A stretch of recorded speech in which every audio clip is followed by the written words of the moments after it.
Investing in real estate is a very important topic with a lot of issues to consider. And today we are discussing one of the aspects of property investments.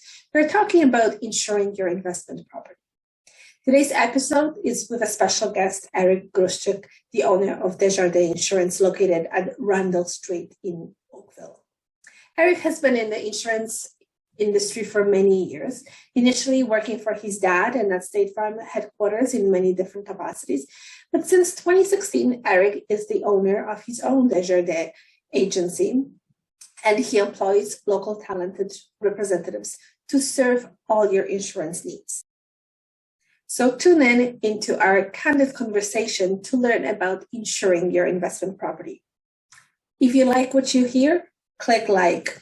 This will help you to push the content to other people who might find it valuable. Hi, Eric. Yeah, welcome to our office. Thank you for having me over. This is a beautiful building, beautiful location. I love what you've done with this newly renovated historic building in downtown Oakville. How long have you been here? Well, I bought it 2.5 years ago, and but it's undergone lots of renovations, and we've had to get our permits and things like this. And we moved in September of last year.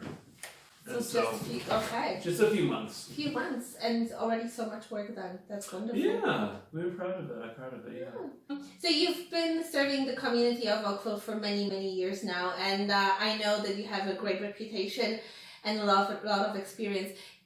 What is the biggest challenge that you see from your clients? I don't know. Like from an insurance perspective, some of the challenges I think would be some of the water damage coverages are quite expensive.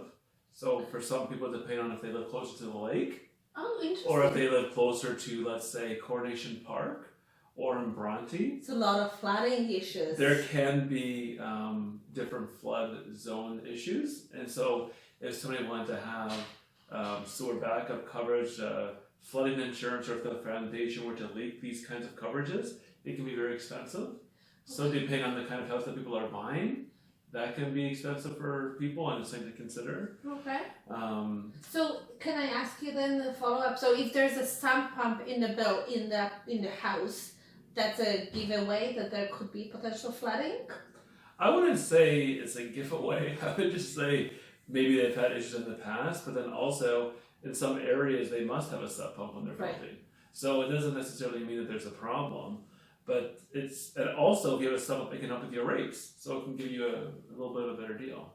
Right. And would you say that it's good to have those electronic warnings set up for your sump pump? Would that help with insurance premiums? Totally it would. And then we also, actually Desjardins even, like my insurance company, we can give out little sensors that you can put throughout your basement where it monitors the moisture.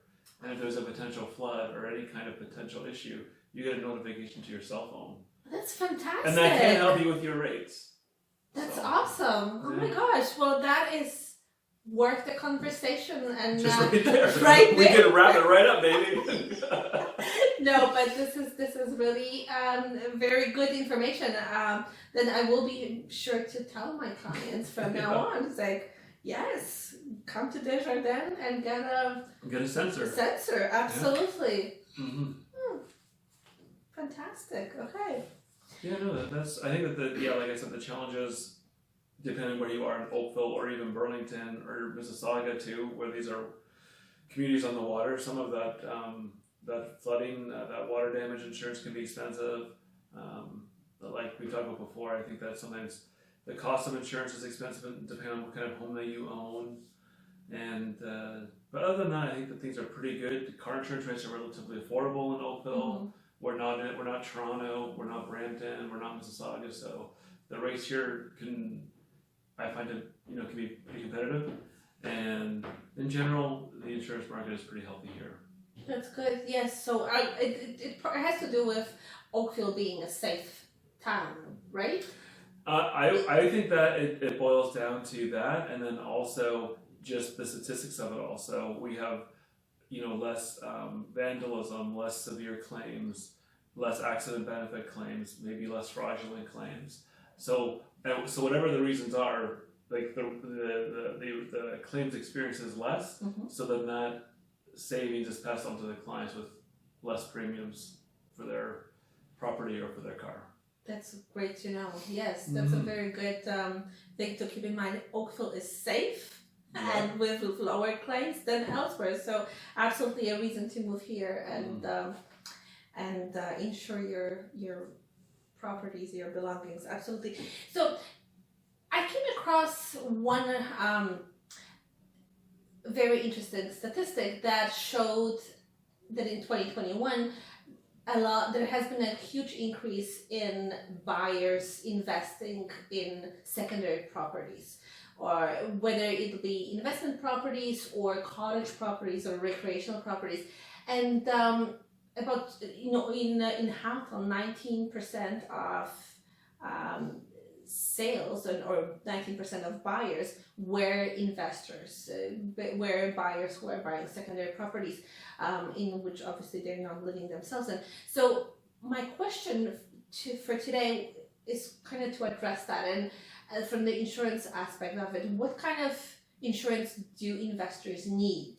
And is there a difference between investment property that you're going to rent it to a tenant, or a recreational property that you will only spend we will be using 3 times a year, 3 seasons in a year. Obviously in Houghton here, we don't really have too many recreational properties, so the 19% of buyers that we see would be investment properties.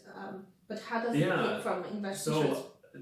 So a investor product, so a home insurance or a condo insurance policy or townhouse policy, what have you, that an investor buys or a landlord has purchased is different than like you or me going and buying a primary residence for ourselves.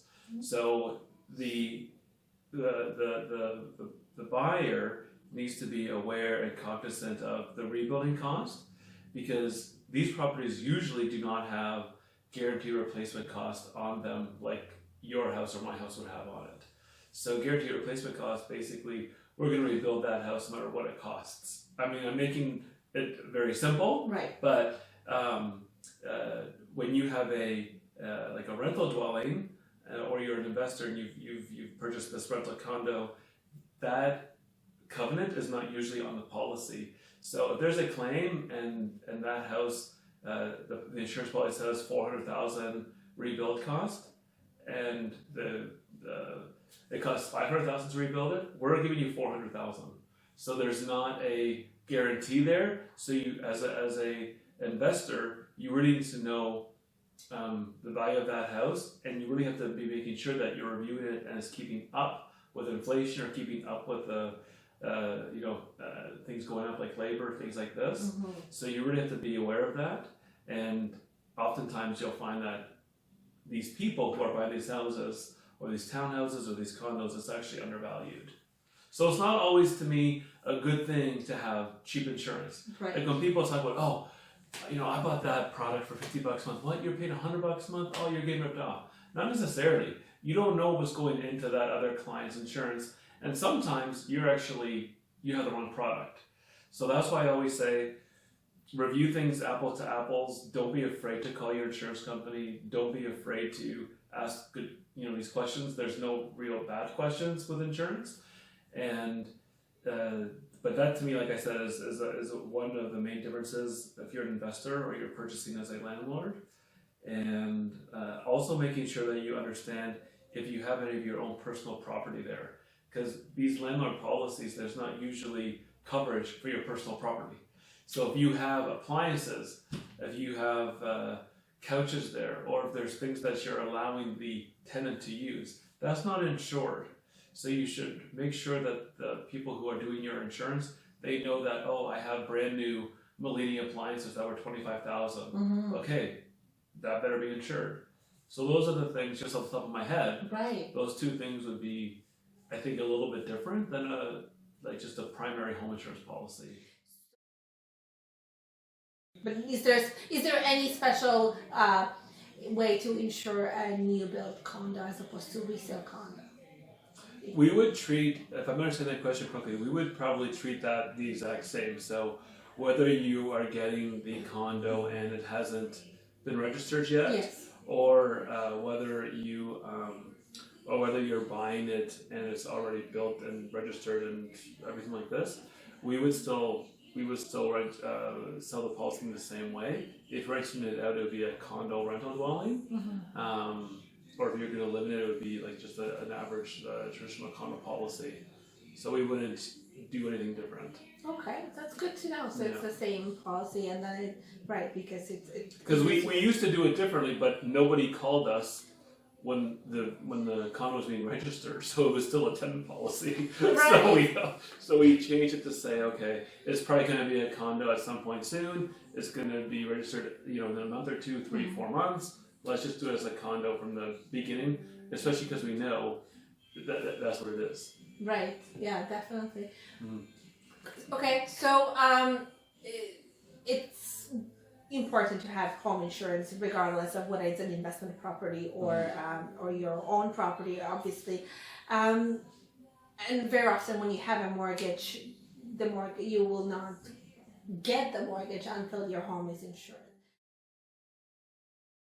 Do you advise tenants getting insurance? Yeah, tenants should have insurance because their personal contents are not protected, and then there's also liability concerns. So if you you might see sometimes on the TV or watching the news, people's houses burn down, their apartments are burned down, and then they have nowhere to live. They have no clothing anymore. They have no furniture. All the children's stuff is gone, and they start GoFundMe accounts and all of this. That's where tenant insurance. That's what it's for. There's a natural disaster. There's a fire. There's some kind of an issue. You can't live there. Mm-hmm. That's what the tenant policy is going to cover you for. They're going to immediately help with living expenses, help to replace contents, and then a secondary issue is also if there's ever some kind of a lawsuit, the traditional kind of idea, like a slipping and fall claim. So somebody comes and visits your new apartment, they slip and fall, and now there's some kind of a lawsuit. They're injured. That's when the tenant policy can step in and protect that. Protect the person who is renting. Right, the tenant. Yeah, the tenant. And the person who's being hurt. Yeah. Yeah. Yeah. So that's really good to know. And usually tenant insurance is not expensive. So we're not talking about $100 a month or $200 a month. Usually a very basic tenant policy might be $35, $40 per month. And I don't know why people don't take that very much. It's not a tremendously difficult product to get and to pay for.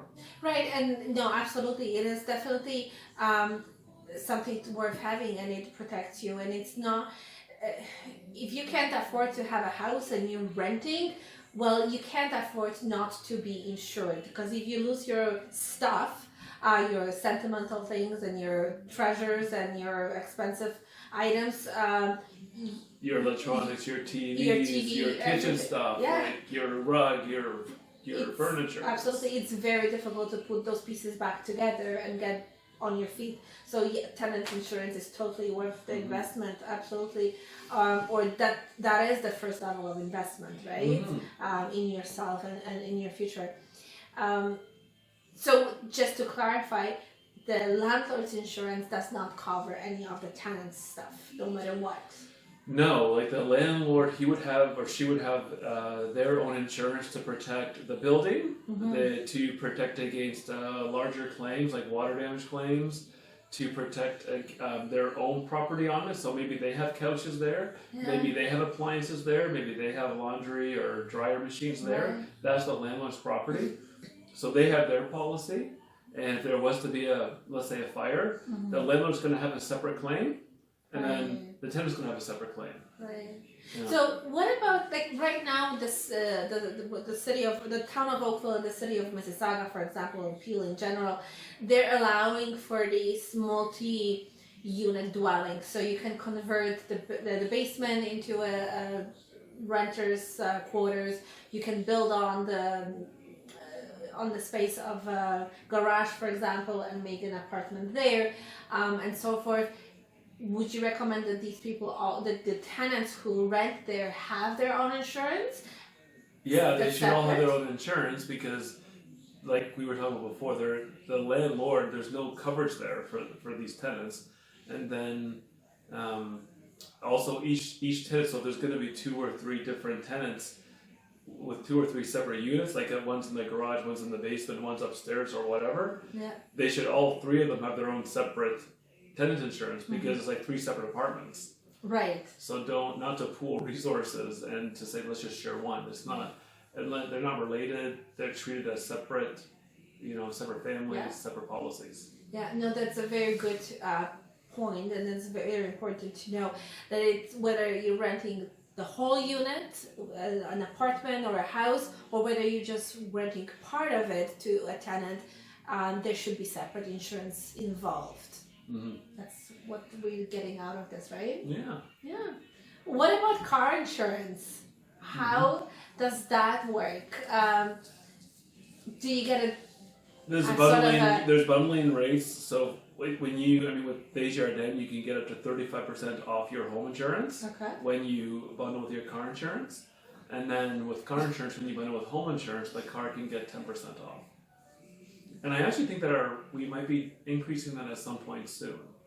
But in terms of the car insurance bundling, including the savings, you mean? Yeah. Okay. So it always pays to bundle, and I think that's probably what most clients end up doing, as well. Yeah. Mm-hmm. No, that's great. That's good to know.